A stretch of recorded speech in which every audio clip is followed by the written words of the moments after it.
लोकसभा की मेजॉरिटी सीटें हरियाणा से कांग्रेस पार्टी जीतेगी। चौधरी भूपेंद्र सिंह हुड्डा जी के नेतृत्व में कांग्रेस पार्टी बहुत मजबूत हुई है हरियाणा के अंदर। पूरी कांग्रेस एकजुट है।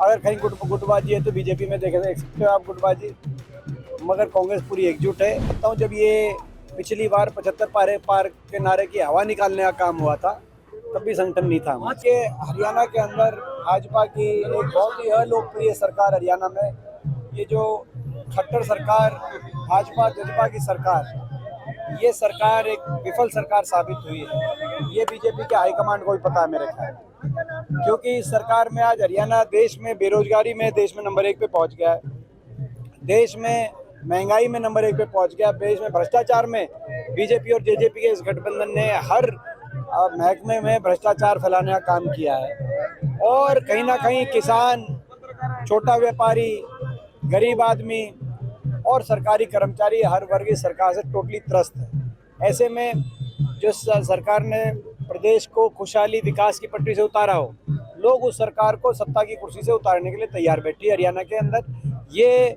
जो है ग्राउंड रिपोर्ट है, ये चाहे कोई बीजेपी या केंद्रीय नेता आए ना आए, ये ग्राउंड रिपोर्ट है। बजट पेश होने वाला, क्या कहना है बजट पेश होने वाला अभी हरियाणा सरकार का? तो जो मैं समझता हूँ कि इस कहते हैं ये बजट पेश होने के बारे में मैं यही कहूँगा कि ये बीजेपी की सरकार का, बीजेपी जेजेपी की सरकार का ये जो है अंतिम बजट साबित होगा।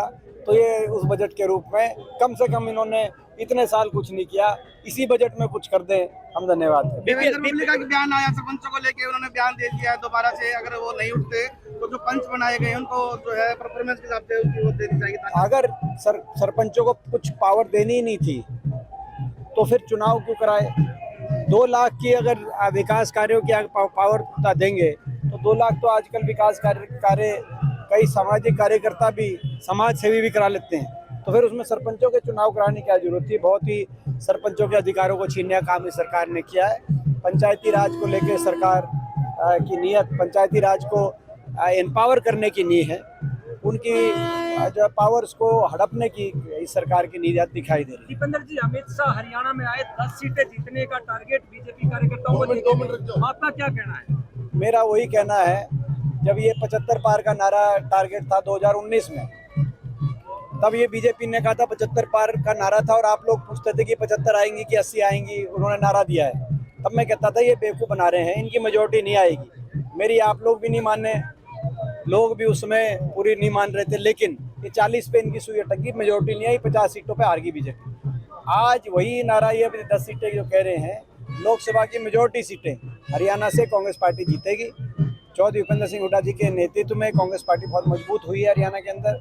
पिछले दिनों में जब से चौधरी भूपेंद्र सिंह हुड्डा जी के हाथ में का प्रदेश कांग्रेस कमेटी का एक विश्वास के रूप में चौधरी उदय भान जी हमारे अध्यक्ष बने, हाईकमांड ने एक विश्वास व्यक्त किया हुड्डा साहब ने, तब से लगातार कांग्रेस पार्टी मजबूत हो रही है, आप देख रहे हैं। लेकिन बीजेपी की भाजपा संगठन ही नहीं बना पाई कांग्रेस पार्टी तो अभी तक। ये बीजेपी को मैं कहना चाहता हूँ, जब ये पिछली बार 75 पार के नारे की हवा निकालने का काम हुआ था तब भी संगठन नहीं था, लेकिन हमारा लगातार संगठन बन रहा है, इजाफा हो रहा है। बीजेपी 2 बातें कहती है, मैं जवाब पहले ही दे दूं, उसके बाद लोग इंतजार कर रहे हैं आपके सामने।